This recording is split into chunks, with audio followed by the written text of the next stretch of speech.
എന്നെ കേൾക്കുന്ന സകലരോടും പറയാ, യേശുവിനെ അറിഞ്ഞതാ നിന്റെ ഭാഗ്യം, നീ രക്ഷിക്കപ്പെട്ടതാ നിന്റെ ഭാഗ്യം, ഈ കൃപയിൽ വന്നതാ നിന്റെ ഭാഗ്യം. പിന്നെ ഞാൻ ലോകമെമ്പാടുമുള്ള സകലരോടും പറയും, എന്റെ ഭാഷയിൽ പെന്തിക്കോസി വന്നതാ ഭാഗ്യം. പെന്തിക്കോസി വന്നതാ. അതുകൊണ്ട് ഞാൻ പെന്തിക്കോസുകാരനാണെന്ന് പറയുന്നതിൽ എനിക്ക് ഭയങ്കര അഭിമാനമാണ്. പെന്തിക്കോസ് ചിലപ്പോൾ കുഴതെറ്റിയതൊക്കെ കാണും, അതൊന്നും എൻ്റെ വിഷയമല്ല. പാലക്കാട്ടിൽ നിന്ന് തിരുവനന്തപുരം പോകുമ്പോൾ എത്ര വണ്ടി ഇടിച്ച് കിടക്കുന്നുണ്ട്, നമ്മൾ തിരിച്ചു പോവുകയാണോ? അല്ലല്ലോ, നമ്മൾ തിരുത്ത് പോകണം. വിശുദ്ധ വിമാനം കൊടുത്ത് കിടക്കുന്ന വണ്ടികളുണ്ട്, അല്ലേ? ഉണ്ട്. 2 വീല് പൊങ്ങിയും 2 വീല് താഴെയായിട്ട് കിടക്കുന്ന വണ്ടിയുണ്ട്. കടയിലോട്ട് ഉരുണ്ട് കയറിയ വണ്ടി ഉണ്ട്, അല്ലേ? 4 വീലും മേളിൽ കിടന്ന് ഇങ്ങനെ കറങ്ങുന്ന വണ്ടിയുണ്ട്, കാരണം എഞ്ചിൻ ഓഫ് ആയിട്ടില്ല, അല്ലേ? എന്നാൽ നമ്മൾ പറയാം, വണ്ടിയെല്ലാം ഇടിച്ച് കിടക്കാൻ ഞാൻ പോകുന്നില്ല. നമ്മുടെ പോക്ക് നടക്കുകയില്ല. നമ്മൾ പ്രാർത്ഥിച്ചു, ദൈവകൃപ ശരണയുടെ നിയമമനുസരിച്ച്, ഗവൺമെന്റ് വെച്ച നിയമമനുസരിച്ച് സൂക്ഷിച്ചങ്ങ് ഓടിച്ചങ്ങ് ചെല്ലണം. കുഴ തെറ്റിയ ഒത്തിരി പേര് ഇതിനകത്ത് കാണുമ്പോൾ എനിക്കത് വിഷയമല്ല. ഈ മാർഗത്തിൽ വന്നതാ ഭാഗ്യം. അതുകൊണ്ട് പെന്തിക്കോസുകാരനാണെന്ന് പറയുന്നതിൽ വലിയ അഭിമാനമാണ് എനിക്ക്. അതെ, ഭയങ്കര അഭിമാനമാണ്, ഭയങ്കര അഭിമാനമാണ്. Praise the Lord. ഇന്ന് വരെ തോന്നില്ല ഇതിനകത്ത് വന്നത് അബദ്ധമാണ്, ഇപ്പോഴും ഖേദമാ നേരത്തെ വരാനൊക്കാഞ്ഞതിൽ. Praise the Lord, praise the Lord. ആട്ടെ, ആ ഭാഗം അങ്ങ് വിടുക. അപ്പോൾ ഇത് അബ്രഹാമി പാരമ്പര്യമാണ്. ആദാം മുതൽ നോഹ വരെ 10 തലമുറ, നോഹ മുതൽ അബ്രഹാം വരെ 10 തലമുറ, അബ്രഹാം മുതൽ ദാവീദ് വരെ 14 തലമുറ, ദാവീദ് മുതൽ ബാബേൽ പ്രവാസം വരെ 14 തലമുറ, ബാബേൽ പ്രവാസം മുതൽ ക്രിസ്തു വരെ 14 തലമുറ. 2 10 3 14, 3 14 42, 2 10 20, 20 42 62. ആദാം മുതൽ ക്രിസ്തു വരെ 62 തലമുറ എന്ന എണ്ണപ്പെട്ട കണക്ക്. അപ്പൊ ചുരുക്കി പറഞ്ഞാൽ, ഈ നോഹയ്ക്ക് 3 മക്കൾ, ഷേം, ഹാം, യാഫത്ത്. അതിൽ ഷേമിന്റെ 10ാം തലമുറ അബ്രഹാം. ഇനി രണ്ടാമത്തവൻ ഹാം. ഹാമിന് 4 മക്കൾ, 10ന്റെ 6. മൈക്ക് കൂടെ ആകുമ്പോൾ കുറച്ചുകൂടെ നല്ലതാ, 10ന്റെ 6. നിങ്ങൾ സഹോദരിമാർ ചടികാടാന്ന് വായിക്കുന്നുണ്ട്, എന്നാലും ശബ്ദം ഇല്ലാത്തത് കൊണ്ട് ഈ പാസ്റ്ററെ കൊണ്ടൊന്ന് വായിപ്പിക്കുന്നതിന് ഉണ്ടോ? ഇല്ല. പാസ്റ്റർ വായിക്കും. ഹാമിന്റെ പുത്രന്മാർ കൂശ്, മിസ്രയീം, പൂത്ത്, കനാൻ. കൂശിന്റെ പുത്രന്മാർ 4 ഉള്ളൂ. ഹാമിന്റെ പുത്രന്മാർ ക്രൂശ്, മിസ്രയീം, പൂത്ത്, കനാൻ. പണ്ടൊരാൾ എനിക്ക് വായിച്ചു വന്നു, ഹാമിന്റെ പുത്രന്മാർ ക്രൂശ്, മിസ്രയീം, പൂത്ത്, കനാൻ. ഞാൻ പറഞ്ഞു, മിസ്രയീം ഇപ്പൊ പൂ കണ്ട സ്പീഡിൽ വായിച്ചതാ, ഇവിടെ പിന്നെ ക്ലിയർ ആയിട്ടാ വായിച്ചത്. ഹാമിന്റെ പുത്രന്മാർ ക്രൂശ്, മിസ്രയീം, പൂത്ത്, കനാൻ. 4 പേര്. അത് രണ്ടാമത്തവൻ മിസ്രയീം. മിസ്രയീമിന് 6 പിള്ളേര്. 13ാം വാക്യം. മിസ്രയീമോ, ദൈവദാസം ഒന്ന് വായിച്ചു സഹായിച്ച 13ാം വാക്യം. മിസ്രയീമോ, അനാദീം, ലഹോദീം, നഫ്താഹീം. ഞാൻ പറയാം. മിസ്രയീമോ, ലൂദീം, അനാമീം, ലഹാബീം, നത്ലൂഗീം, പത്ലൂസീം, കത്ലൂസീം. 6 പേര്. ഇനി 14ാമത്തെ വാക്യത്തിന്റെ ഒടുവിൽ വലിയ കട്ടിയില്ല, വായിച്ചേ. ഇവരിൽ നിന്ന് ഫെലിസ്ത്യർ ഉത്ഭവിച്ചു. അത് വലിയ കട്ടിയില്ലല്ലോ, അതാ ഞാൻ തന്നത്. അപ്പൊ ശ്രദ്ധിച്ചേ, നോഹയ്ക്ക് 3 മക്കൾ, ഷേം, ഹാം, യാഫത്ത്. അതിലെ ഷേമിന്റെ 10ാം തലമുറ അബ്രഹാം. രണ്ടാമത്തവൻ ഹാം. ഹാമിന് 4 മക്കൾ. 10ന്റെ 6 ഹാമിന്റെ പുത്രന്മാർ ക്രൂശ്, മിസ്രയീം, പൂത്ത്, കനാൻ. 4 പേര്. അത് രണ്ടാമത്തവൻ മിസ്രയീം. മിസ്രയീമിന് 6 പിള്ളേര്. 13ാം വാക്യം. മിസ്രയീമോ, ലൂദി, അനാമി, ലഗാബി, നത്ലൂഗി, പത്ലൂസി, കത്ലൂസി. ഈ 14ാമത്തെ വാക്യത്തിന്റെ ഒടുവിൽ ഇവരിൽ നിന്ന് ഫെലിസ്ത്യർ ഉത്ഭവിച്ചു. ഇതാണ് ഫെലിസ്ത്യ ചരിത്രം. നമ്മുടെ വിഷയത്തിൽ വരണം. ഈ ഉപവാസ പ്രാർത്ഥന അങ്ങോട്ട് മുറുകിയപ്പോൾ 17:4 അപ്പോൾ ഫെലിസ്ത്യരുടെ പാളയത്തിൽ നിന്ന് ഒരുത്തം വന്നു. ഇങ്ങനെ ഫെലിസ്ത്യന്റെ ചരിത്രം. ഈ ഫെലിസ്ത്യന്റെ ചരിത്രം പറയുന്നത്, ഈ കനാൻ ദേശത്തിന്റെ പടിഞ്ഞാറെ തീരത്ത് ഫെലിസ്ത്യർ കുടിയേറിയെന്ന്. അതുകൊണ്ടാണ് പിൽക്കാലത്ത് പലസ്തീൻ എന്ന പേര് വന്നത്, ഫെലിസ്ത്യരുള്ളത് കൊണ്ട്. ഈ കനാന്റെ പടിഞ്ഞാറെ തീരത്ത് ഇവർ കുടിയേറി കൈയടക്കിയിട്ട് അവിടെ 5 പട്ടണം പണിത് കനാനിൽ. ഈ 5 പട്ടണം പണിതിട്ട് 5 പട്ടണത്തിന് 5 ദൈവങ്ങളുടെ പേര് കൊടുത്തു. ഒത്തിരി ദൈവങ്ങളുണ്ടല്ലോ, അതിൽ 5 എണ്ണത്തിന്റെ പേര് കൊടുത്തു. അപ്പൊ ഇവരുടെ ചരിത്രം 5 പട്ടണം, 5 ക്ഷേത്രം, 5 മല, 5 പ്രഭു, 5 ദൈവം.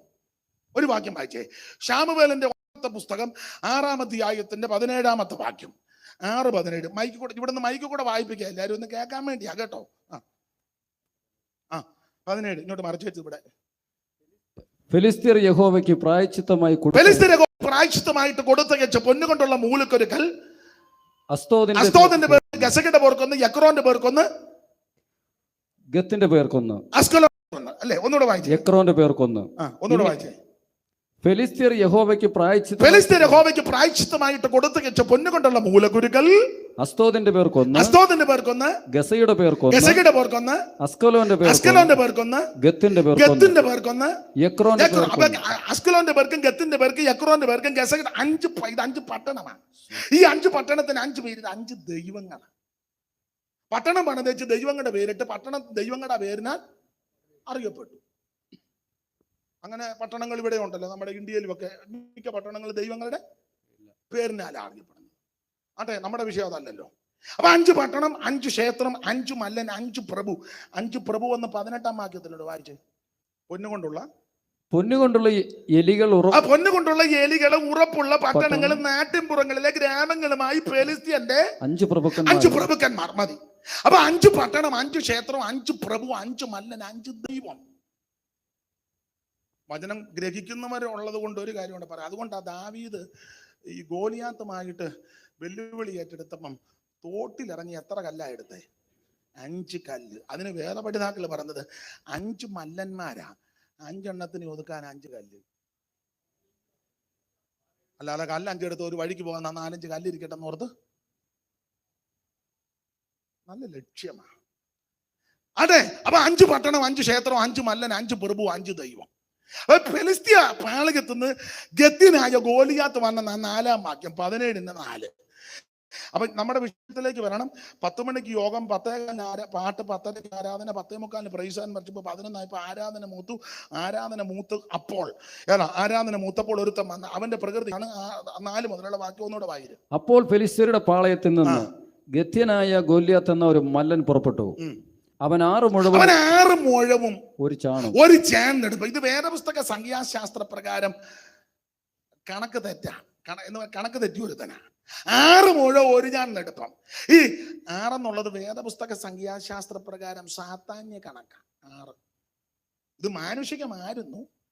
ഈ മനുഷ്യൻ പാപം ചെയ്തപ്പോൾ 6 എന്നുള്ളക്കം സാത്താന്യമായി. അതുകൊണ്ടാണ് നമ്മൾ പെന്തിക്കോസുകാര് 6 ദിവസം ഉപവാസ പ്രാർത്ഥന എങ്ങനെ നടത്താത്തത്. നിങ്ങൾ കേട്ടിട്ടുണ്ടോ 6 ദിവസത്തെ? 40 വർഷമായെന്നല്ലേ പറഞ്ഞു. കേട്ടിട്ടുണ്ടോ 6 ദിവസത്തെ? ഉണ്ടെന്ന് പറയില്ലേ? ഇല്ലെന്ന് പറഞ്ഞു. ഇല്ല. ഇനി നടത്തുന്നു 6 ദിവസത്തെ? വേണ്ട. നമ്മൾ കേട്ടിരിക്കുന്നില്ല 1, 3, 5, 7, 21, 40. ഇപ്പൊ 41 ഉണ്ട് കേട്ടോ. അതിൽ അവിടുത്തെ പോരാട്ടമാണ്. അവൻ യോധന് വന്നിരിക്കുന്നത്.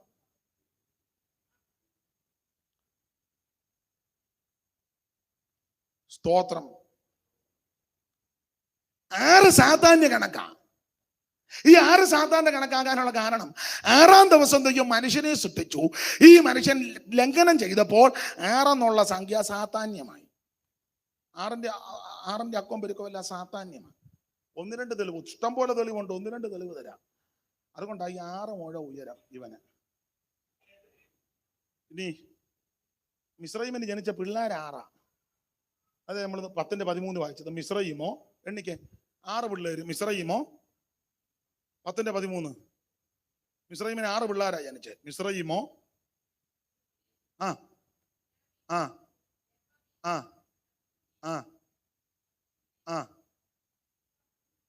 എണ്ണം. അപ്പൊ ഈ 6 സാധാരണ കണക്കായതുകൊണ്ട് ശപിക്കപ്പെട്ട മിസ്രൈമിന് ജനിച്ചത് 6 പിള്ളേര്. ഇനി ഒരു തെളിവൂടെ തരാം. മിസ്രൈമിലെ ഭക്ഷണം അതും 6. വായിച്ചേ, സംഖ്യാപുസ്തകം 11-ാം അധ്യായത്തിന്റെ 4-ഉം 5-ഉം. മിസ്രൈമിലെ ഭക്ഷണത്തിന്റെ എണ്ണം പറഞ്ഞേക്കുന്ന 6. വായിക്ക്, ചടിയടാന്ന് വായിച്ചോ. 11:4 താഴത്തെ ആ കണ്ണി. പിന്നെ അവരുടെ ഇടയിലുള്ള സമ്മിശ്രജാതി മുഴുവൻ ദുരാഗ്രഹങ്ങളായി. ഇസ്രായേൽമക്കൾ വീണ്ടും കരഞ്ഞുകൊണ്ട് ഞങ്ങൾക്ക് തിന്മാൻ ഇറച്ചി ആര് തരും? ഞങ്ങൾ മിസ്രൈമിൽ വെച്ച് വില കൂടാതെ തിന്നിട്ടുള്ള മത്സ്യം, വെള്ളരിക്ക, മത്തങ്ങ, ഉള്ളി, ചുവന്നുള്ളി, ചിറ്റുള്ളി. അത്രേ ഉള്ളൂ. 6ന്റെ അക്കം പോയത് കണ്ടോ? 6 സാധാരണ കണക്കായതുകൊണ്ട് ശപിക്കപ്പെട്ട മിസ്രയീമിന് 6 പിള്ളേര്, മിസ്രയീമിലെ ഭക്ഷണം 6. ഇനിയുണ്ട് തെളിവ്. ദൂരാ സമഭൂമിയിൽ നിർത്തിയ ബിംബം, അവിടെ വായിക്കുന്ന ഉയരം 60 മുഴം. ദാനിയേൽ 3:1. അറിവുള്ള ദാനിയേൽ 3:1.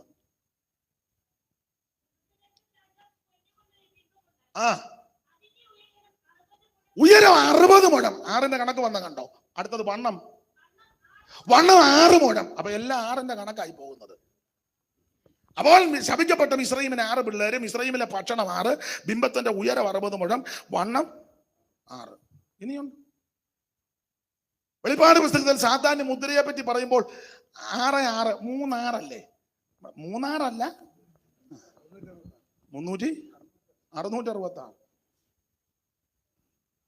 3 യാന്ന് പറഞ്ഞ അവിടെ ചെന്നാ നല്ല തേമ്പ് കിട്ടും. അപ്പൊ 6.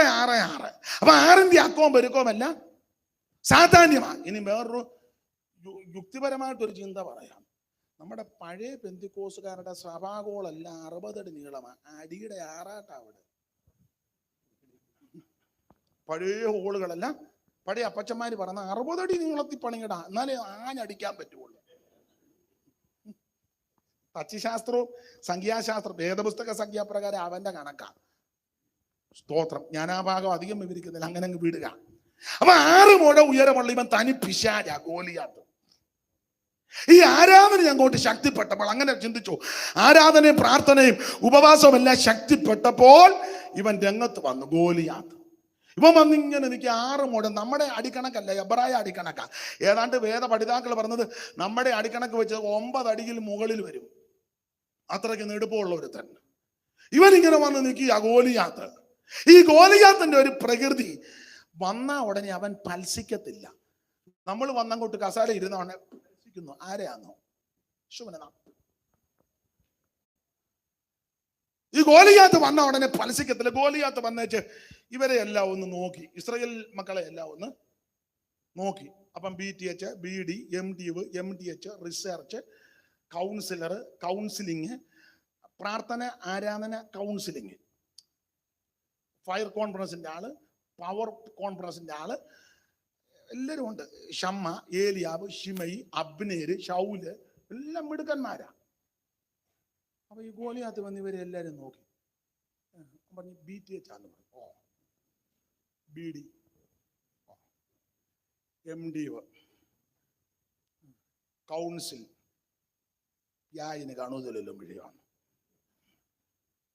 പുള്ളി പറഞ്ഞു, ഞാൻ ജനറൽ. ആയിക്കോട്ടെ. സ്റ്റേറ്റ്, ഡിസ്ട്രിക്ട്, സോണൽ, അല്ല എല്ലാരെയും കൂടെ പെടുത്തണമല്ലോ, എന്തിനാ ഒരാളെ മാത്രം പറയുന്നത്? അപ്പൊ ഈ ഗോലിയാത്ത് വന്ന് ഇവരെ എല്ലാം ഇങ്ങനെ നോക്കിയിട്ട് ഇവൻ വെല്ലുവിളിയാ. അവിടെ വായിക്കുന്നത്, അവൻ നിന്ന് ഇസ്രായേൽ മക്കളോട് വിളിച്ചു പറഞ്ഞത്. 8-ാം വാക്യം വായിച്ചേ, സമയം പോകുന്നുണ്ട്, ഓടിച്ചു പറയാം. അവൻ നിന്ന് ഇസ്രായേൽ നിരകളോട് വിളിച്ചു പറഞ്ഞത്, നിങ്ങൾ വന്ന് പടയ്ക്ക് അണിനിരക്കുന്നതിന് ഞാൻ ഫെലിസ്തീന്, നിങ്ങൾ ശൗലിന്റെ ജയപകരും അല്ലയോ? പിന്നെ നിങ്ങൾ ഒരുത്തനെ, നിങ്ങൾക്ക് എലക്ഷൻ തരിക, തെരഞ്ഞെടുപ്പ്, വോട്ടിട്ടോ ചീട്ടിട്ടോ കള്ളയോട്ടിട്ടോ കാശ് കൊടുത്തോ, കാല് വാരിയോ കുതികാല് വെട്ടിയോ പള്ളു പറഞ്ഞോ അവന്റെ കോതുകാല് വെച്ചോ,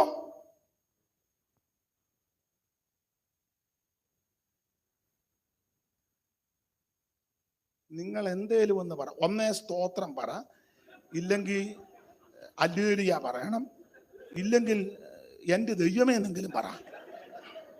സ്തോത്രം. നിങ്ങൾ ഒരുത്തനെ തെരഞ്ഞെടുക്കണം. ഗോലിയാത്ത് പറയാം, നിങ്ങൾ ഒരുത്തനെ തെരഞ്ഞെടുത്ത് വായിച്ചേ. ആ തെരഞ്ഞെടുത്ത അവനെ ഓഫീസിൽ ഇരുത്തരുത്, പടക്കളത്തിലോട്ട് ഇറക്കി വിടണം. ഇറക്കി വിടുക. പിന്നെ അവൻ എന്നോട് അംഗം പൊരുതി എന്നെ കൊല്ലുവാൻ പ്രാർത്ഥനയാൽ ഞങ്ങളെല്ലാം നിങ്ങൾക്കടിമ. അല്ല, ഞാൻ അവനെ കൊന്ന് വകവരുത്തിയാൽ നിങ്ങളല്ല എനിക്കടിമ. ഇതാ വെല്ലുവിളിയുടെ സാരാംശം. എന്ന് പറഞ്ഞ എല്ലാവരുടെ കിടന്ന് ഒച്ചപ്പാടും ബഹളവും ഒന്നും വെക്കണ്ട, ഒറ്റയ്ക്കൊറ്റയ്ക്ക് പൊരുതാന്ന് ഫൈറ്റ് ചെയ്യാ, ഒറ്റയ്ക്കൊറ്റയ്ക്ക്. ഇതാണ് ഗോലിയാത്തിന്റെ വെല്ലുവിളി. ഞാൻ ഓടിച്ചു പറയാ, വിശദീകരിക്കുന്നില്ല. ഗോലിയാത്ത് ഇങ്ങനെ വന്ന് വെല്ലുവിളിക്കുക, നിങ്ങളൊരുത്തനെ തെരഞ്ഞെടുക്കുക, അവനെ ഇങ്ങോട്ട് വിട്, ഞങ്ങൾ തമ്മിൽ ഫൈറ്റ് ചെയ്യും. ഞാൻ അവനെ കൊന്നൊടുക്കിയാൽ നിങ്ങളെല്ലാം ഞങ്ങൾക്കടിമ. അതല്ല, അവൻ എന്നെ കൊന്നാൽ ഞങ്ങളെല്ലാം നിങ്ങൾക്കടിമ. ഇതാ വെല്ലുവിളി. ഈ വെല്ലുവിളി ഇവൻ ഇങ്ങനെ നടത്തിയപ്പോൾ എന്തോ സംഭവിച്ചു. 24-ാം വാക്യം, 24. അവനെ കണ്ടപ്പോൾ, അവനെ കണ്ട് എന്ന് പറഞ്ഞാൽ ഇവന്റെ നിപ്പും നിലപാടും ചൊല്ലുത്തുവള. അവനെ കണ്ടപ്പോൾ ഇസ്രായേലിയരൊക്കെയും ഏറ്റവും ഭയപ്പെട്ടു. അവന്റെ മുമ്പിൽ നിന്ന് ഓടി. ഇവന്റെ മുൻപിൽ നിന്ന് ഓടി. ഇനി വേറൊരു ചിന്ത പറയാം. ഈ ഗോലിയാത്ത് വന്ന് വെല്ലുവിളിച്ചത്, ഇങ്ങോട്ട് ഇറങ്ങി വാ, ഞാനും വരിക, യുദ്ധം ചെയ്യാന്ന് മാത്രമല്ല. വേദ ചിന്തകന്മാര് പറയുന്നത്, ഇവൻ വെല്ലുവിളിച്ചിട്ട് മുമ്പ് സൂചിപ്പിച്ചല്ലോ 5 ദൈവങ്ങളുണ്ട് ഫെലിസ്ത്യർക്ക്. ഇവൻ വെല്ലുവിളി നടത്തിയേച്ച് 5 ദൈവങ്ങളുടെ പേര് പറഞ്ഞ് നാമം ചൊല്ലും. 5 ദൈവങ്ങളുടെ ഇവൻ നാമം ചൊല്ലുന്നവനാ. 43-ാമത്തെ വാക്യത്തിന്റെ 2-ാമത്തെ ഭാഗത്തിൽ തന്റെ ദേവന്മാരുടെ നാമം ചൊല്ലി എന്നൊരു വാക്യം കൊണ്ട് വായിച്ചേ. തന്റെ ദേവന്മാരുടെ നാമം ചൊല്ലി. അപ്പൊ ഇവൻ നാമം ചൊല്ലുന്നവനാ. ആര്? ഗോലിയാത്ത്. 5 ദൈവങ്ങളുടെ നാമം ചൊല്ലും. ചുമ്മാ വെല്ലുവിളി മാത്രമല്ല, ഒരുത്തം പാടാ ഞാനും വരാന്ന് പറയല്ല. ഇത് പറഞ്ഞേച്ച് ഇവൻ നാമം ചൊല്ലും. നാമം ചൊല്ലും, നന്നായിട്ട് നാമം ചൊല്ലും. നമ്മളും കണ്ടതല്ലേ, റോഡ് നിറച്ച് ബ്ലോക്കായത്. എനിക്കൊന്ന് അവിടെ യോഗത്തിന് വന്നപ്പോഴാ സ്തോത്രം, അവൻ നാമം ചൊല്ലും.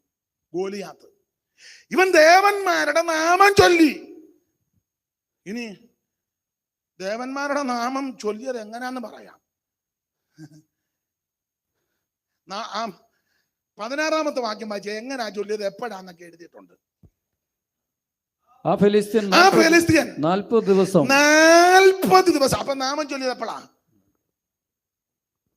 40 ദിവസവും നാമം ചൊല്ലിയെന്ന്. ആ ഫെലിസ്ത്യൻ 40 ദിവസം മുടങ്ങാതെ രാവിലെയും വൈകുന്നേരം. അപ്പൊ ഇങ്ങനെ ചിന്തിച്ചോ, ഇവൻ വെല്ലുവിളിച്ചിട്ട് നാമം ചൊല്ലും 5 ദൈവങ്ങളുടെ നാമം. ഗത്തിലെ ദേവൻ, എക്രോന്യ ദേവൻ, ഗസകിലെ ദേവൻ, അസ്കലോന്യ ദേവൻ. ഈ ദേവന്മാരുടെ നാമം ചൊല്ലും.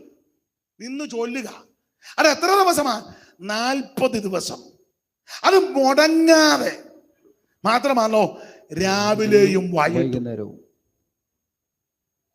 ഈ ശാശാന്നയിലും എന്ത് മാതൃകാപരമായിട്ടാ നാമം ചൊല്ലുന്നത്. നമ്മളൊരു സ്തോത്രം പറഞ്ഞേച്ച് പിന്നെ ആയുസ് മിണ്ടുകയല്ല. യോഗത്തിന് വന്നപ്പോ ഒരു സ്തോത്രം പറഞ്ഞേച്ച് പിന്നെ ഇരിക്കുക.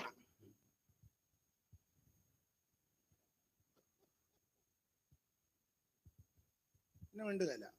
പിന്നെ ചില ആൾക്കാരുണ്ട്, സ്തുതിച്ചാട്ടെ. ഇയാൾക്ക് പിന്നെ എന്നാ പരിപാടി? 40 ദിവസം രാവിലെയും വൈകിട്ടും മുടങ്ങാതെ അവന്റെ ദേവന്മാരുടെ നാമം ചൊല്ലിയെന്ന്. ഈ നാമം ചൊല്ലുന്നത് പതുക്കെയല്ല. അതാ വിചിത്രം. എല്ലാരും കേൾക്കെ. 18-ാം വാക്യം വായിച്ചേ. അല്ല, 12-ാം വാക്യം. 11 മുതൽ. എന്നാൽ ദാവീദ് 11-ാം വാക്യം വായിച്ചേ. ഫെലിസ്ത്യന്റെ ഈ വാക്ക് ശൗലും എല്ലാ ഇസ്രായേലിനും കേട്ടപ്പോൾ എല്ലാരും കേൾക്കയാ ഇത് ചൊല്ലിയത്. എങ്ങനുണ്ട്? ഇവർ രാവിലെ മന്ത്രം ചൊല്ലും, വൈകിട്ടും മന്ത്രം ചൊല്ലും, 40 ദിവസം ചൊല്ലും. അത് മുടങ്ങാതെ ചൊല്ലും. എല്ലാരും കേൾക്ക ചൊല്ലും. നീ ഒരു സ്തോത്രം പറഞ്ഞ അടുത്തിരിക്കുന്നവൻ പോലും കേൾക്കുന്നില്ലല്ലോ. ഞാൻ എപ്പോഴും പറയും, 90 കിലോ ഉണ്ട്, നീ ഇന്ന് വരെ 1/2 കിലോയുടെ സ്തോത്രം പറഞ്ഞിട്ടുണ്ടോ? 2 കോഴിയെ പൊരിച്ചാ നീ അങ്ങകത്താക്കുമല്ലോ. 1 കിലോയുടെ സ്തോത്രം പറഞ്ഞിട്ടുണ്ടോ?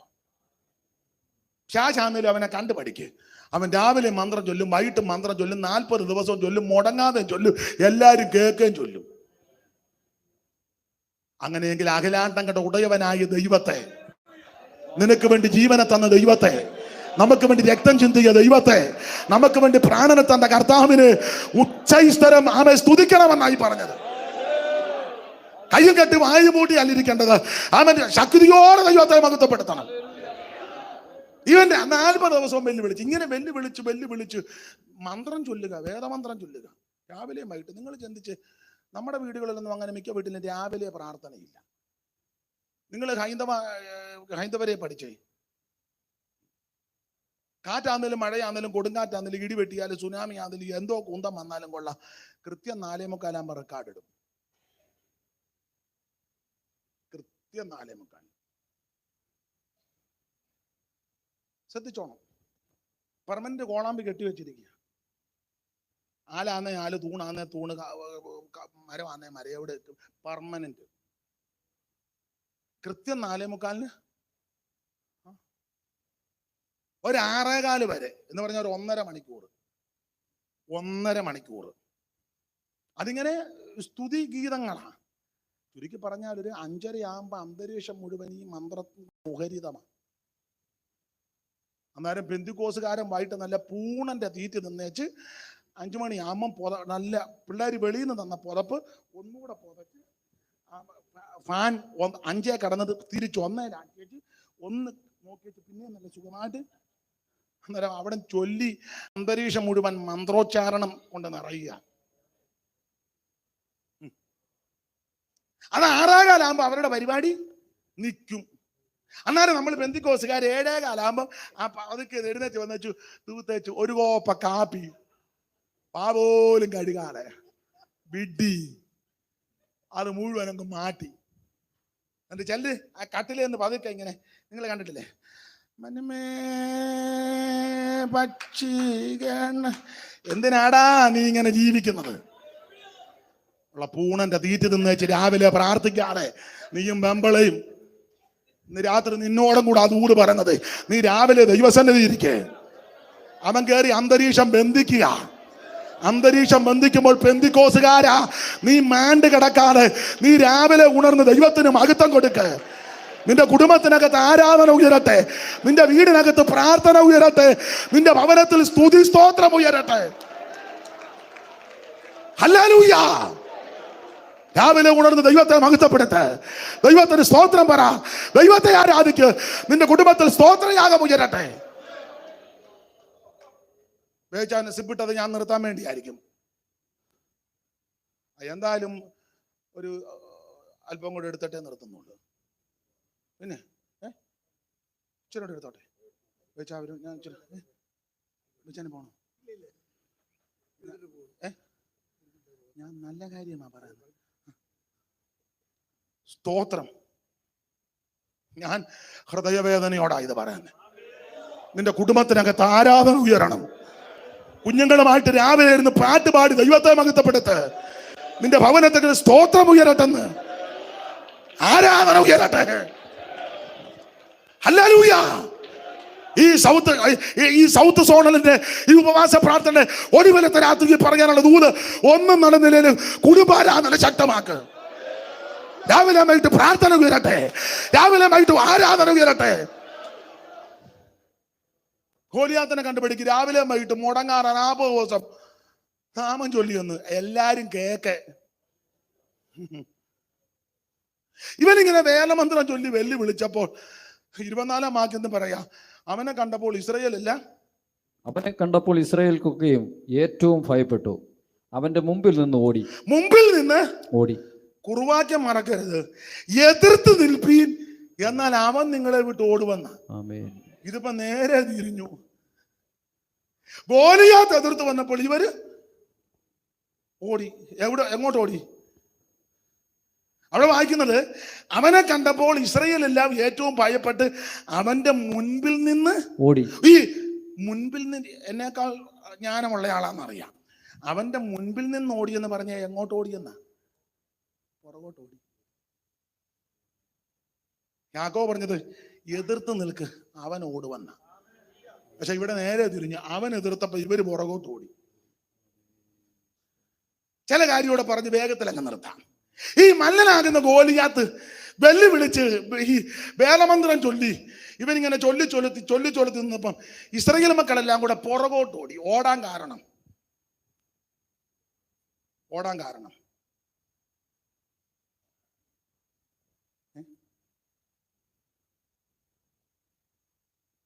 നിങ്ങൾ എന്തേലും എന്ന് പറ, നമുക്ക് പോകണ്ടേ? ഓടാൻ കാരണം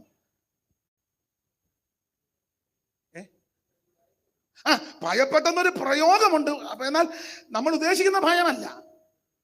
ഇവര് ഈ ശൗലിന്റെ കൂടെ ഉള്ളവര് പേടിത്തൊണ്ടന്മാരല്ല.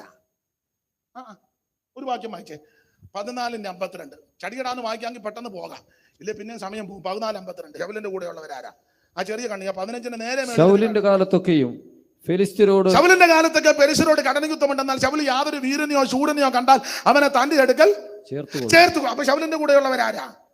വീരന്മാരും ശൂരന്മാരും. പേടിത്തൊണ്ടന്മാരല്ലോ, അല്ല. തെളിഞ്ഞല്ലോ, വീരന്മാരും എന്ന് പറഞ്ഞ ശൗല് രാജവീതി കൂടെ ഉലാത്തുമ്പോൾ തടിവന്റെ ഇടമുള്ള ദൃഢഗാത്രന്മാർ ആരെയും കണ്ടപ്പോൾ ശൗല് നോട്ട് ചെയ്ത് വെച്ച് പടയാളികളോട് സേവകരോട് പറയും അവനെ പാലസിലോട്ട് വിളിച്ചേക്കാൻ.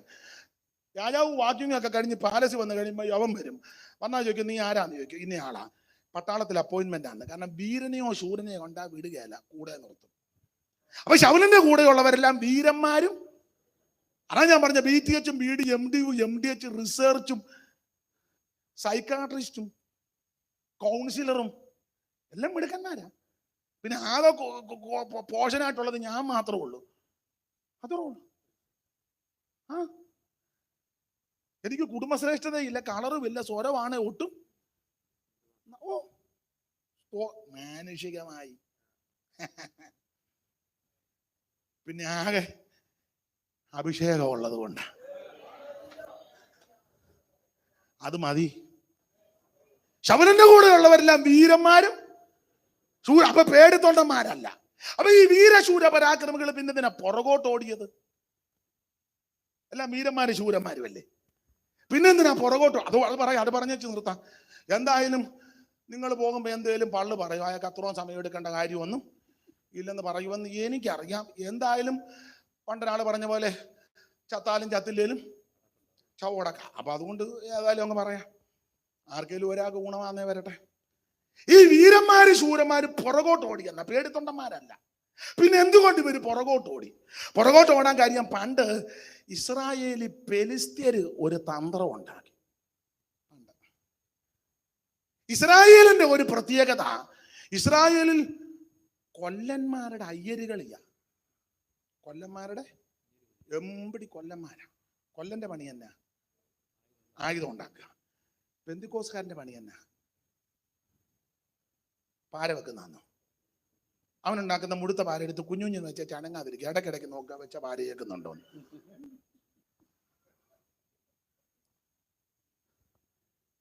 നമ്മുടെ പണി ആയുധപ്പുര കയറുക. നമ്മുടെ ആയുധപ്പുര പ്രാർത്ഥനാ മുറിയാ. പെന്തിക്കോസുകാരന്റെ ആയുധപ്പുര പ്രാർത്ഥനാ മുറിയാ. നമ്മുടെ പോരിന്റെ ആയുധം ജഡീകമല്ല, കോട്ടകളെ ഇടിക്കുന്ന ദൈവശക്തിയാ. അപ്പൊ ഇസ്രായേലിൽ ഈ കൊല്ലന്മാരുടെ അയ്യരുകളിയാ. ഈ കൊല്ലന്റെ പണി ആയുധം ഉണ്ടാക്കുക. അപ്പൊ കൊല്ലൻ എമ്പിടി ഉള്ളത് കൊണ്ട് ആയുധം ഇഷ്ടം പോലെ ഉണ്ട്. ആയുധത്തിന് പഞ്ഞമില്ലാത്തതിനാൽ ഇസ്രായേൽ മക്കൾക്ക് യുദ്ധത്തിൽ ജയമാണ്. യുദ്ധത്തിൽ ആയുധം ഒത്തിരി ഉണ്ട്.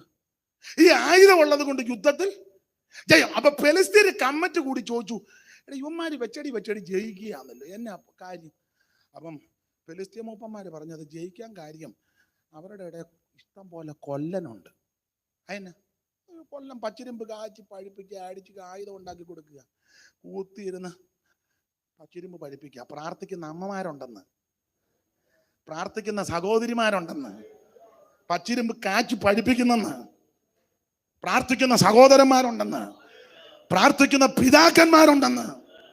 അപ്പൊ ഫെലിസ്ത്യര് കമ്മിറ്റി കൂടി പറഞ്ഞു, അവര് ഇഷ്ടം പോലെ കൊല്ലനുണ്ട്, കൊല്ലനുള്ള കൊണ്ട് ആയുധത്തിന് പഞ്ഞമില്ല, ആയുധത്തിന് പഞ്ഞമില്ലാത്ത യുദ്ധത്തിൽ ചെയ്യാം. അപ്പൊ ഫെലിസ്ത്യര് കമ്മിറ്റി കൂടി ബില്ല് പാസ്സാക്കി, അങ്ങനെയാണെങ്കിൽ ഇസ്രായേലിലെ കൊല്ലനെ എല്ലാം അങ്ങ് ഒതുക്കിയേക്കാൻ. ഇസ്രായേലിലെ വെച്ചാൽ ഇത് പോയാൽ കിട്ടത്തില്ല, അതിനാ ഇരിക്കാൻ പറഞ്ഞേ. പിന്നെ ഇസ്രായേലിലെ കൊല്ലനെയല്ല ഒതുക്കുക. അങ്ങനെ ഒതുക്കി ഇപ്പൊ ഇസ്രായേലിൽ കൊല്ലനില്ല. വായിച്ചേ, ശമൂവേലിന്റെ 1-ാം പുസ്തകം 13:19 മുതൽ വായിച്ചേ. എന്നാൽ ഇസ്രായേൽ ദേശത്തെങ്ങും ഒരു കൊല്ലനെ കാണാനില്ല. ഒരൊറ്റ കൊല്ലനെ ഇപ്പൊ കാണാനില്ല. കണ്ടോ, മാഷിട്ട് നോക്കിയ ഒരെണ്ണത്തിന്. എന്നാൽ ഇസ്രായേൽ ദേശത്തെങ്ങും ഒരൊറ്റ കൊല്ലനെ കാണാനില്ലായിരുന്നു. ഇപ്പൊ ഈ പ്രാർത്ഥിക്കുന്നവരില്ലല്ലോ, കുറച്ച് അധികമില്ല. പ്രാർത്ഥനയെ പറ്റി പ്രസംഗിക്കുന്നവരുണ്ട്, ഇഷ്ടം പോലെ ഉണ്ട്. പ്രാർത്ഥനയെ പറ്റി പ്രബന്ധം അവതരിപ്പിക്കുന്നുണ്ട്. പ്രാർത്ഥനയെ പറ്റി ഉപന്യാസം എഴുതുന്നവര് ഉണ്ട്. പ്രാർത്ഥനയെ പറ്റി ബുക്ക് എഴുതുന്നവരാണ്. അതൊക്കെ തെറ്റാന്നല്ല, നല്ലതാണ്. പ്രാർത്ഥനയുടെ ഗ്രീക്കും ഹീബ്രുവും മൂലഭാഷയും പഠിപ്പിക്കുന്ന ആൾക്കാര് അത് വേണ്ടെന്നല്ല, നല്ലതാ. എന്താണ് പ്രാർത്ഥന? സബ്ജക്റ്റാ. എന്താണ് പ്രാർത്ഥന, എന്തല്ല പ്രാർത്ഥന?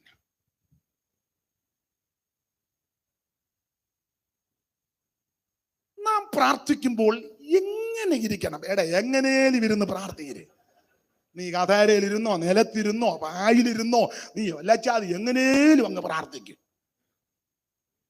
നാം പ്രാർത്ഥിക്കുമ്പോൾ എങ്ങനെ?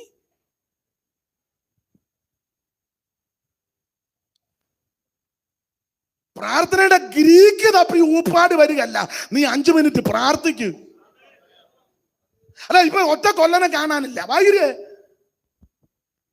എന്നാൽ ഇസ്രായേൽ ദേശത്തെങ്ങും എന്നാ ഒരു മടുപ്പ്, ഒരു കൊല്ലനെ എന്നാൽ ഇസ്രായേൽ ദേശത്തെങ്ങും ഒരു ഒറ്റ കൊല്ലനെ കാണുവാനില്ലായിരുന്നു. എബ്രായർ വാളോ കുന്തമോ തീർപ്പിക്കരുതെന്ന് ഫെലിസ്ത്യര് പറഞ്ഞു. അവര് കമ്മിറ്റി കൂടി ബില്ല് പാസ്സാക്കി ഇവര് വാളും കുന്തവും തീർക്കരുത്, അതിനാ കൊല്ലനെ ഒതുക്കിയത്. അടുത്തത്, ഇസ്രായേലിയർ തങ്ങളുടെ കൊഴു കലപ്പ, മഴു, മമ്മട്ടി എന്നിവ കാച്ചിപ്പാൻ ഫെലിസ്ത്യന്റെ അടുക്കൽ ചെല്ലേണ്ടി വന്നു. ഗതികാട് കണ്ടോ? ഇതെല്ലാം കൂടെ ചുമ്മിക്കട്ടി അങ്ങോട്ട് പോവുക. അവിടെ കോട്ടയത്ത് വിടുതലുണ്ട്, കോടിമത വിടുതലുണ്ട്, ബാംഗ്ലൂർ വിടുതലുണ്ട്, കൊട്ടാരക്കര വിടുതലുണ്ട്, തള്ളി താഴെ ഇടുന്നുണ്ട്, പേര് വിളിച്ച് പറയുന്നു, വണ്ടി നമ്പർ പറയുന്നു, ആമേൻ സ്തോത്രം, പേര് പറയുന്നു, സൂസി. എവിടെ ഭർത്താവ് ഒരു 50 പ്രാവശ്യം വിളിച്ചു സൂസി എന്ന് വിളി, മിണ്ടിയിട്ടുമില്ല, അവനെ അനുസരിച്ചിട്ടുമില്ല. എങ്ങാനും കലപ്പ, മഴു, മമ്മട്ടി എന്നിവ കാച്ചിപ്പാൻ ഫെലിസ്ത്യരുടെ അടുക്കൽ കൊണ്ടുചെല്ലും. എന്നാൽ മൺവെട്ടി, മമ്മട്ടി, കലപ്പ, മുപ്പല്ലി എന്നിവയ്ക്കായിട്ട് മുടിങ്കോൽ കൂർപ്പിപ്പാനും അവർക്ക് അരമുണ്ടായി. അവർക്ക് ആരുടെ? പെലിസ്തന്റെ. ഇങ്ങോട്ട് നിൽക്കുക, പെലിസ്തന്റെ കയ്യിൽ അരമുണ്ട്. ഇവര് രാവിലെ ഇതെല്ലാം ചുമ്മിക്കെട്ടി അങ്ങോട്ട് ചെല്ലുമ്പോ അവന്റെ ഇരിക്കുന്ന അരം കൊണ്ട് 2 രാഗ്, ചെന്നപ്പോ രാഗ്, പോന്നപ്പോ രാഗ്, മതിയല്ലോ. വിവരിക്കാൻ നേരമില്ലാത്ത കൊണ്ടാ. അടുത്ത വാക്യമാണ് ശ്രദ്ധേയം, ഉറക്കെ സ്ഫുടമായിട്ട് വായിച്ചേ. ആകയാൽ യുദ്ധസമയത്ത് ശൗലിനോടും യോനാഥാനോടും കൂടെയുള്ള ജനത്തിൽ ഒരുത്തന് വാളും കുന്തവും ഉണ്ടായിരുന്നില്ല. അതുകൊണ്ടാ പുറകോട്ട് ഓടിയത്. പേടിത്തൊണ്ടന്മാരല്ല, വീരന്മാര്, ശൂരന്മാരുമാ. പിന്നെ ഈ ഗോലിയാത്ത് വെല്ലുവിളിച്ചപ്പോൾ ഇവര് പുറകോട്ട് ഓടാൻ കാര്യം, ഒരുത്തന് വാളും ഒരുത്തന്റെ ആയുധമില്ല. ചുമ്മാ നിന്നിങ്ങനെ ഡയലോഗ് അടിക്കുന്നല്ലാതെ പഴയ വീരശിവൊക്കെ പറയുക. ഒരുത്തന്റെ ആയുധം. ഇനി എനിക്ക് ഞാൻ പെട്ടെന്ന് നിർത്താം, അല്ലാതെ ഇപ്പൊ നടക്കുകയല്ല. ഇത് പറഞ്ഞില്ലേ എനിക്ക് രാത്രി നെഞ്ചുവേദനയും വയറ്റുവേദനയും ഉണ്ടാകും. അതുകൊണ്ടാണ് എന്നെ ഓർത്ത് അധ്യക്ഷനോട് അനുവാദം ചോദിക്കട്ടെ. ഇത് പറഞ്ഞില്ലേ എനിക്ക് അസ്വസ്ഥത ഉണ്ടാകും. പിന്നെ വേച്ചാനും അറിയാമല്ലോ, എടുക്കുന്ന ദൂത് കൊടുത്തില്ലെങ്കിൽ രാത്രി ഉറങ്ങാൻ പറ്റുമോ? എന്തിനാ എന്റെ ഉറക്കം കളയുന്നേ? ഞാൻ ഇന്ന് രാത്രി ഉറങ്ങട്ടെ. വായിച്ചേ. അപ്പൊ ഈ ആകയാൽ യുദ്ധസമയത്ത് ശൗലിനോടും യോനാഥാനോടും കൂടെയുള്ള ജനത്തിൽ ഒരുത്തനും വാളും കുന്തവും വാളുമില്ല, കുന്തവുമില്ല. അതാ ഗോലിയാത്ത് വെല്ലുവിളിച്ചപ്പോ പുറകോട്ട് ഓടിയത്. ഒരുത്തന്റെ വാളുമില്ല, കുന്തവും ആയുധമില്ല. ഇനി എത്ര പേർക്ക് ആയുധമില്ലാത്തത് കണക്കുണ്ട്? വായിച്ചേ, ആയുധമില്ലാത്തതിന്റെ കണക്ക്. ന്യായാധിപന്മാർ 5:6 മുതൽ വായിച്ചേ. എത്ര പേർക്കാണ് വാക്യമുണ്ട് കണക്ക്? ന്യായാധിപന്മാർ 5:6 മുതൽ വായിക്ക്, സമയം പോകുന്നു.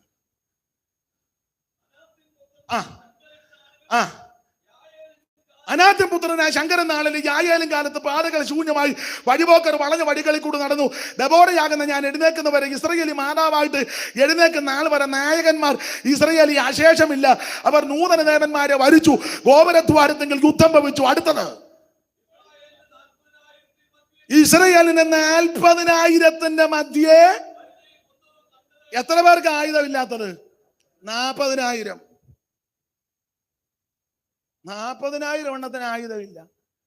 നമ്മൾ പറയാം ഭയങ്കര ഗ്രോത്താ, ഒരുത്തന് ആയുധമില്ല.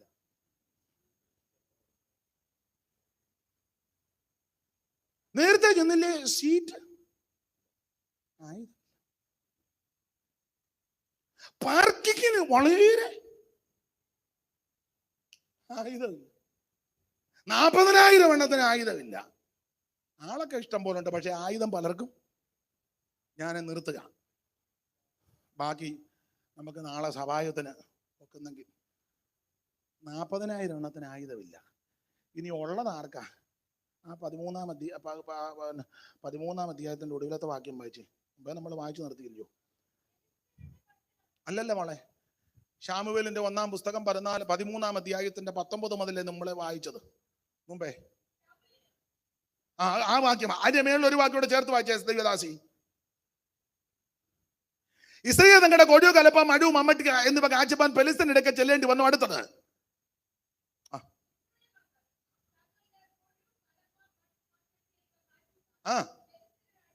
അടുത്തത് എന്നാ മമ്മട്ടി കലപ്പ മഴു എന്നിവയ്ക്കായിട്ട് മുടിങ്കോൽ കൂർപ്പിപ്പാനും. അടുത്ത വാക്യം, ആകയാൽ യുദ്ധസമയത്ത് ശൗലിനോടും യോനാഥാനോടും കൂടെ ജനത്തിൽ ഒറ്റയൊരുത്തന് വാളും കുന്തവുമില്ല. ഉള്ളതാർക്കാ? ശൗലിനും അവന്റെ മകൻ. അപ്പൊ ഇങ്ങനെ അങ്ങ് ചിന്തിച്ചോ, മിടുക്കന്മാർക്ക് ആർക്കും ആയുധമില്ല. ഉള്ളത് ശൗലിനാ, അവന് പൂതോ.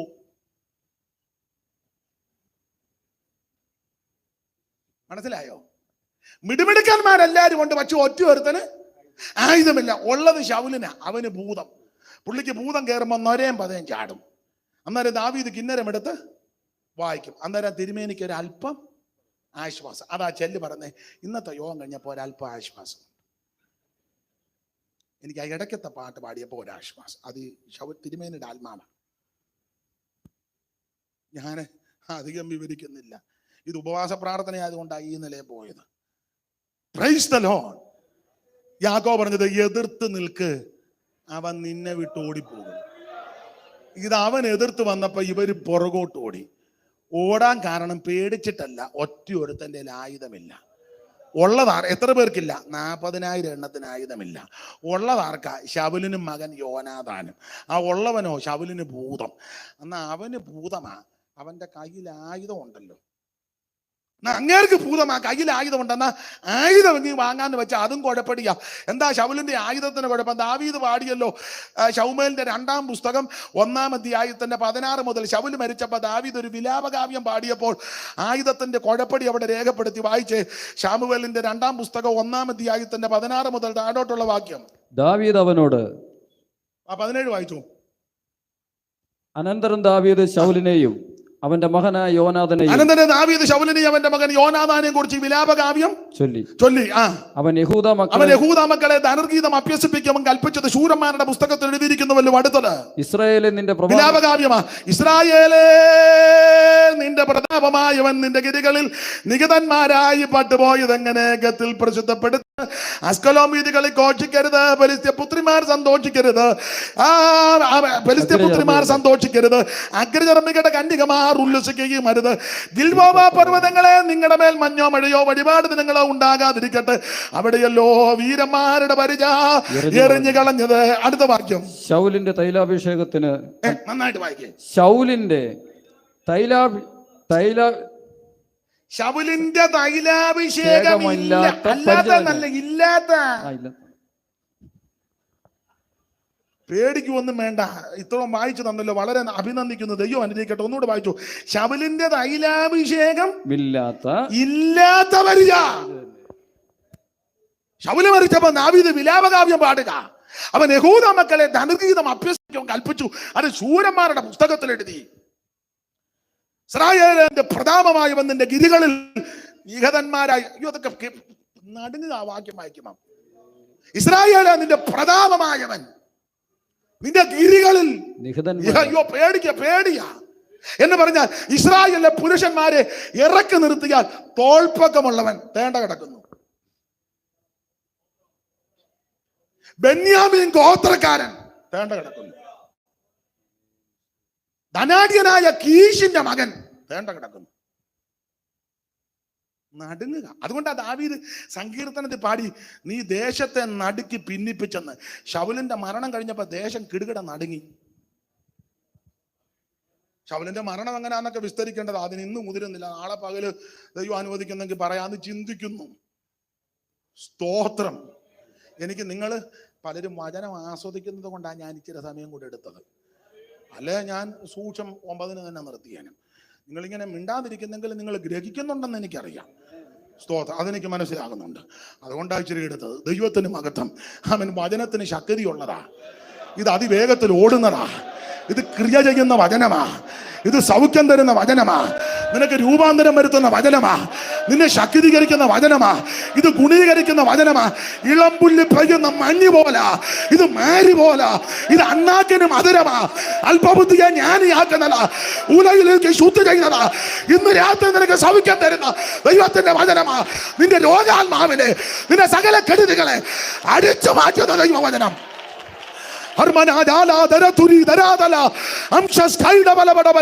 ഇന്ന് രാത്രി വന്നതുപോലെ തിരിച്ചു പോകരുത്.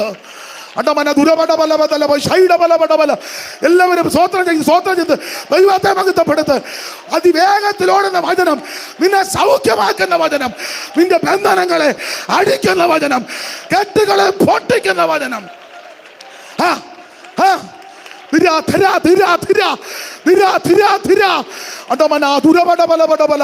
അമ്പൽക്കട്ടി വാതിക്കടയ ഊടക്കമ്പല വെള്ളിക്കട്ടി ഊടച്ചാര ധീരപ്പെട്ട ഉടതുരാതരാതല.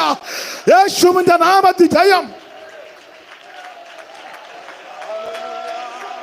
എല്ലാ പോരികളും ഇന്ന് രാത്രി അറിയട്ടെ. വചനത്തിന്റെ ശക്തി, വചനത്തിന്റെ ശക്തി. അടത്തുര തുകത്തുര അടമനെ വൈശസ് കൈഡി അർത്തരാജ വൈഡബല ബടബല ബടബല.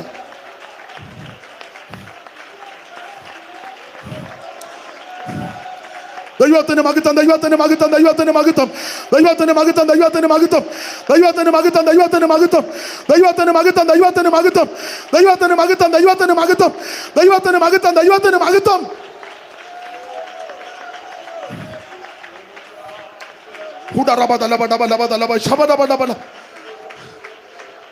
കരമുയർത്തി ഹല്ലേലൂയ പാടാ. എതിർത്ത് നിൽപ്പീൻ, എന്നാൽ അവൻ നിന്നെ വിട്ടോടും. അവൻ നിന്നെ വിട്ട് ഓടണമെങ്കിൽ പൗലോസ് പറയാ, സർവായുധവർഗം ധരിച്ചോണം. സത്യം അരക്കി കെട്ട് നീതി എന്ന കവചം ധരിച്ച് സമാധാന സുവിശേഷം കാലിന് ചെരുപ്പാക്കി രക്ഷകയുടെ ശിരസ്ത്രം പേറി ആത്മാവിന്റെ വാളെടുത്ത് എല്ലാറ്റിനും മീതെ ദുഷ്ടന്റെ തീരമ്പകളെ കെടുത്തുവാൻ വിശ്വാസം എന്ന പരിധിയെടുത്ത് പോരാ. സകല പ്രാർത്ഥനയാല് യാതനയാല് ഏത് നേരത്തും ആത്മാവിൽ പ്രാർത്ഥിക്കുവാൻ. Price the Lord.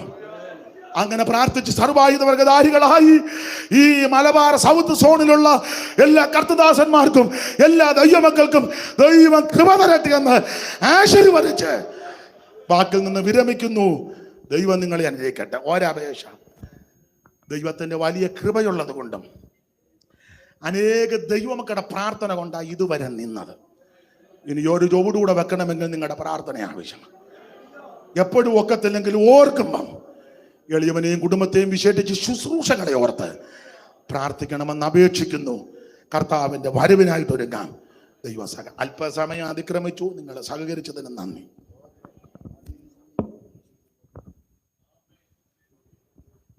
നിരാത്രികാലം നമ്മളെ കേൾപ്പിക്കുന്ന നല്ല വചനത്തിനായി നമുക്ക് ദൈവത്തെ സ്തുതിക്കാം. ഹല്ലേലൂയ. പ്രാർത്ഥനയ്ക്കായി നമ്മുടെ കണ്ണടയ്ക്കാം. ഇന്ന് രാത്രികാലം നമ്മളെ കേട്ട വചനപ്രകാരം ഈ പ്രാർത്ഥനയുടെ അവസാന രാത്രിയിൽ നമുക്ക് ഒരുമിച്ച് ദൈവത്തോട് പ്രാർത്ഥിക്കാം. ദൈവത്തിന് വചനം മുമ്പോട്ട് ജീവിപ്പാണ്. ദൈവത്തെ കൃപയ്ക്ക് വേണ്ടി നമുക്ക് ദൈവത്തോട് പ്രാർത്ഥിക്കാം. നാം എല്ലാവരും പ്രാർത്ഥിക്കുമ്പോൾ രാജനീഷായ പക്ഷം മുമ്പോട്ട് വന്ന് പ്രാർത്ഥിക്കുകയും KU പക്ഷം ആശാ പറഞ്ഞ മീറ്റിംഗ് അവസാനിക്കുന്നതായിരിക്കും. Praise the Lord. ഹല്ലേലൂയ. നന്ദിയോട് സ്തോത്രം, നന്ദിയോട് സ്തോത്രം, നന്ദിയോട് സ്തോത്രം. വാഗ്ദത്തങ്ങളിൽ വിശ്വസ്തനും വാക്കുമാറാത്തിനും നല്ലവനായ ദൈവമേ, അനുഗ്രഹീതമായ നല്ല സന്ദർഭത്തിലായി നന്ദിയോടെ ദൈവത്തെ സ്തുതിക്കുന്നു.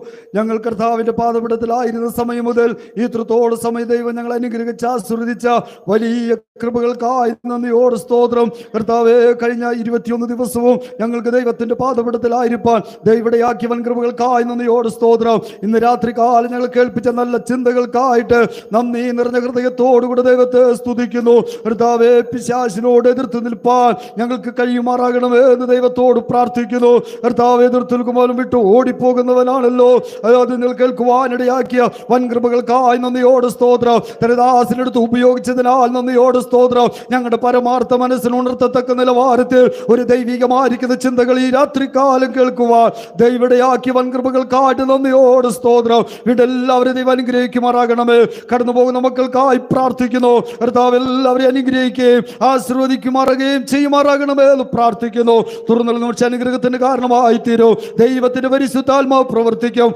സകലമാനമൊത്വം എടുക്കും. പ്രാർത്ഥനയാചനം കേട്ടതിനായി സ്തോത്രം. യേശു കർത്താവിന്റെ നാമത്തിൽ തന്നെ ആമേൻ.